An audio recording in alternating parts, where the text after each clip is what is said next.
Ramadan tiba, Ramadan tiba. Marhaban ya Ramadan, marhaban ya Ramadan. Bismillahirrahmanirrahim. Assalamualaikum warahmatullahi wabarakatuh. Alhamdulillah, wassalatu wassalamu ala rasulillah wa ala alihi wa sahbihi wa man tabi'ahu wa walah. La hawla wa la quwata illa billah.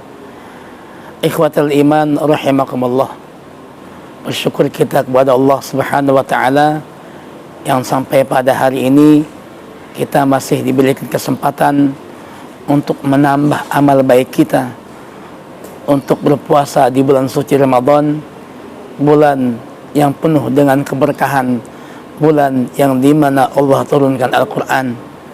Kita bersyukur kepada Allah Subhanahu wa taala, semoga kita bisa menyelesaikan ibadah puasa di bulan ini dengan sempurna. Salawat dan juga salam semoga tercurahkan kepada baginda kita Nabi Muhammad sallallahu alaihi wasallam, kepada keluarganya, para sahabatnya dan para pengikutnya yang senantiasa menjalankan sunnah-sunnahnya. Ikhwatul iman rahimakumullah. Bulan Ramadan adalah bulan di mana Allah Subhanahu wa taala menurunkan Al-Quran, sehingga tidak heran kalau bulan Ramadan menjadi bulan yang mulia karena diturunkan Al-Quran. Sebagaimana firman Allah Subhanahu wa taala di dalam surat Al-Baqarah, A'udzu billahi minasyaitonir rajim. Syahrul Ramadan alladzi unzila fihi al-Qur'an hudan linnas wa bayyinatin minal huda wal furqan. Bahwa bulan Ramadan Allah turunkan Al-Quran sebagai petunjuk bagi seluruh umat manusia, sehingga bulan Ramadan menjadi bulan yang mulia karena Al-Quran Allah turunkan di dalamnya. Lantas sebagai seorang muslim, sebagai orang yang beriman, kewajiban kita sudah selayaknya untuk membaca Al-Quran. Banyak sekali fadilah-fadilah membaca Al-Quran, keutamaan-keutamaan bagi siapa yang membaca Al-Quran. Salah satunya adalah pahalanya akan dilipat gandakan oleh Allah Subhanahu wa taala. Sebagaimana sabda Nabi, "Man qara'a harfan min kitabillah falahu bihi hasanah wal hasanatu bi asyri amsalihha la aqulu alif lam mim harfun walakin bal alifun harfun wa lamun harfun wa mimun harfun." Barang siapa yang membaca Al-Quran, satu huruf dari Al-Quran, maka satu dilipat gandakan menjadi 10 kebaikan. Dan juga hadis Nabi di hadis yang lain, Al-mahir bil Quran ma'as safaratil kiramil bararah walladzi yaqra'ul Quran wa yatata'ta' fihi wa huwa alaihi syakun lahu ajran. Orang yang pandai membaca Al-Quran, kemudian kedudukannya bagaimana? Kedudukannya bersama para malaikat yang baik.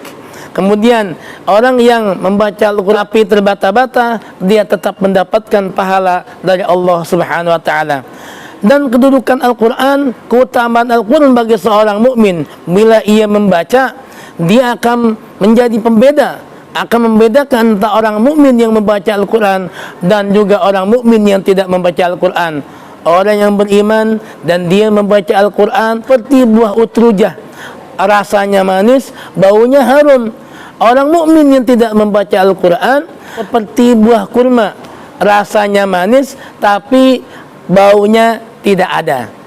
Dan sebaliknya, perumpamaan orang munafik yang membaca Al-Quran seperti buah raihanah, baunya wangi, aromanya sedap, tapi rasanya pahit.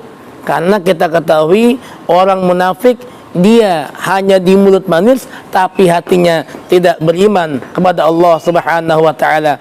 Dan orang munafik yang tidak membaca Al-Quran seperti buah anzalah, sudah baunya tidak wangi, tidak sedap, dan rasanya pahit.